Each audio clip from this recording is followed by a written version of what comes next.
ছেলেদের জন্য লাল কাপড় এবং হলুদ কাপড় পরা নাকি হারাম, এটা কি কারণে জানতে চাই শাইখ।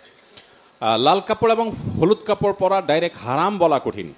বিভিন্ন হাদিসে একেবারে নিরেট লাল, টকটকা লাল, যেটা পিওর লাল, যেখানে কোনো মিশ্রণ নাই, এবং হলুদ, এই দুটির ব্যাপারে বিভিন্ন রেওয়ায়েতে নবী করিম সাল্লাল্লাহু আলাইহি সাল্লাম থেকে নিষেধাজ্ঞা প্রমাণিত। সেটাকে ফুকাহে কেরাম মাকরুহ বলেছেন, অপছন্দনীয়, অনুত্তম, অনুচিত, না পরা উচিত পিওর লাল, পিওর হলুদ পুরুষের জন্য।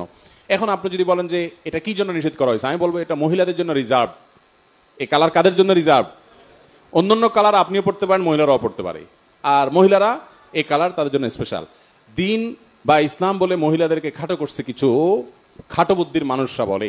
আপনি দেখেন পোশাক আশাকের ক্ষেত্রে মহিলা যেই কালারের ইচ্ছা সেই কালারে পড়তে পারবে, পুরুষ পারবে না, রেস্ট্রিকশন আছে।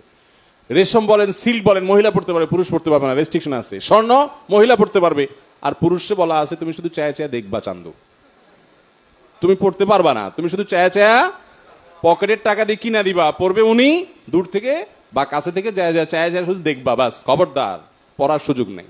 এরপরে বলে মহিলাদের ছোট করছে বলেন। জি।